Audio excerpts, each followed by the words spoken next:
Missed you this morning. Yes, I apologize about that. I didn't know that your cell pings from different Mexican and so on, but it was telling me the time was an hour earlier. So I was an hour off. I arrived just around 10 o'clock. Okay. Yeah, I figured you got tied up or hung over. Or... River Road? Is there enough time today, or did you try it? Do what? Did you try it? No. You want to go to the camp there? Where are you headed right now? Well, I was headed back to camp, but it's undoable. There's no way. Oh, okay. It is so bad. Were you staying up here? No. I didn't see you. Huh? I was looking for you. Shit. I felt really bad because, you know, you're sitting there waiting for me. And no, it's fine. I got there and my phone said it was like 10 after 9, but my bike kept saying it was 10 after 10. And I'm like, what the hell's going on? And then finally the guy in the ranger station told me that if you're in Puebla, some places you're being off of a tower, it's an hour earlier.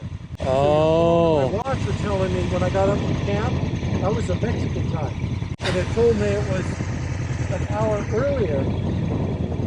You know, because I was right on time, and then I just like, I'm going, why is my bike saying one thing, but my watch and my phone are saying something else? That's funny. And that's what I found out. Have you done riding for today? Yeah, I went to Barranquilla. Yeah. Yeah. And hung out over there, and then I thought I'd come over here and check this out. Right now the roads are really bad. They're some of them are almost impassable. Yeah, somebody, a ranger out there a while ago told me East River Road's not even. East River Road is just so sandy. I dropped this thing twice on my leg where I couldn't get it off, and I had to dig it out and push it off with my other leg. Yeah. Luckily someone came by and helped me because I'm like wheels up and really, really deep sand. It's just wash after wash of just deep sand. Yeah, I don't like sand. Yeah. And it was just, I was 5 minutes into it and I dropped the bike twice and almost wiped out 3 or 4 times. That's when you say no. And I'm just like, yeah, you know, I'm not going to break my leg out here and so on. But there are some roads that are did you take Old Maverick? Yeah, I almost ate it a couple times because I was going too fast, but boy, that's a nice road. We got a semi wanting to turn. Okay. Go down here and find a wide spot. Okay.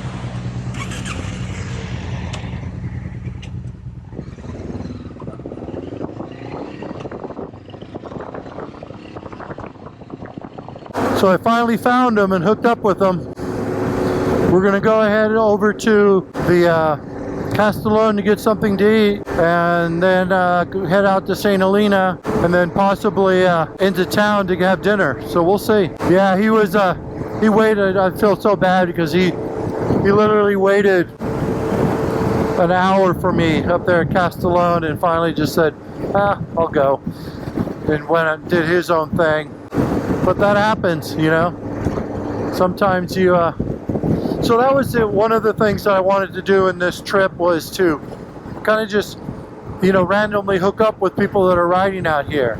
It's like I hook up with the brothers, and you know, they were so grateful that I was able to show them around. I was kind of like the tour guide, you know, showing people around that had never been here before, which was fun, you know. And then now I'm hooking up and with another rider, and we'll probably go do some riding tomorrow. If I don't get a hold of Steven, you know, because that's the fun thing, is about not having any plans. It's just coming out here and you don't have this regimented plan that you can't deviate from.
Oh, but it is pretty, isn't it? Beautiful.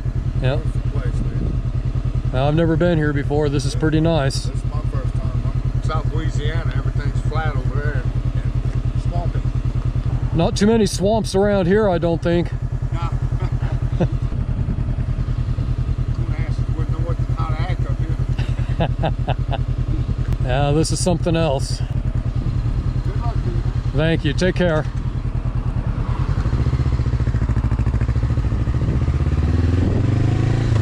How are you folks doing? Good. Thank yourself.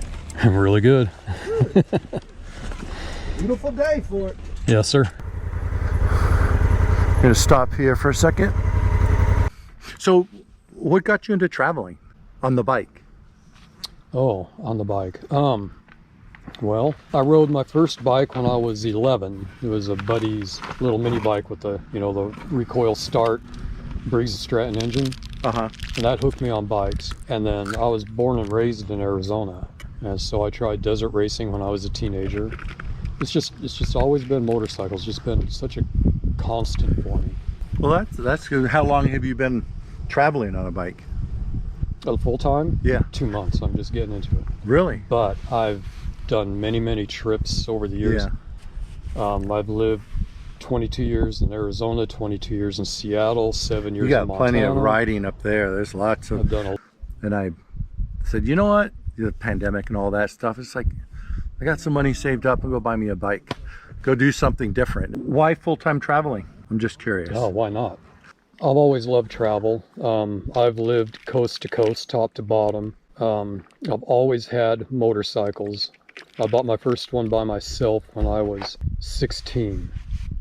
And I've always had, you know, I've raised 6 kids and we've had dirt bikes and I've had bikes and they've learned to ride. We've always had the bikes. Yeah. And it just became so much easier. Well, the worst part of my life is watching the kids grow up and leave. Yeah. But at the same time, things became a lot easier.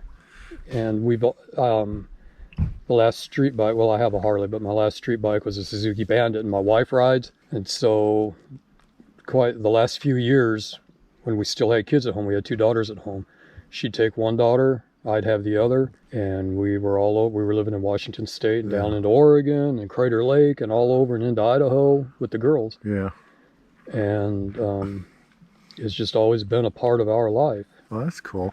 Did you ever meet Brett? Brett Tax? Yeah. No, not yet. I'd like to. I want to. He's doing another series on the DCT. So Panama. So I used to live. I've lived in Costa Rica. I lived in Nicaragua. I've lived all the way Costa Rica back. Spent 7 years or 5 years in Puerto Vallarta. That's where I grew up. So you don't have any like concerns of traveling alone in those kind of countries? Well, there's always concerns, but you just got to be smart about it. you know, if you like get on the ADV Rider and you look at the Is Mexico Safe thread, one of the first things is, what is it? 90% of Mexico is safer than 90% of Jacksonville, Florida. Yeah. Or Dallas. It's all relative. It's all relative. Yeah. I don't travel after dark. I've been caught out, but I try not to. And you just try to keep your wits about you. And if you get sketched out, I mean, things are going to happen. Yeah. But you try to remove yourself or not get into this situation in the first place. Yeah, it's all about avoidance of you see something's going on. It's like, well, maybe I'll go this way, you know? When we were in Baja, we rode all the way down to Cabo, and our wives flew in for 5 days. And Cabo. It was nice, the first time I'd been there, but yeah. So our hotel was up on a hill, and we'd walk down to the waterfront, and we'd come back at night, my wife and I, and dark. Yeah. And I don't know how many times, several for the 5 days we were there, we'd be walking up, there were a group of young men sitting on the sidewalk talking, you know, just at night. Yeah. And so we were walking, and we would start to drop down into the street to go around them. They would stand up and move for us. And yeah. we would walk through, and they'd say Buenas noches. Yeah. They were very friendly.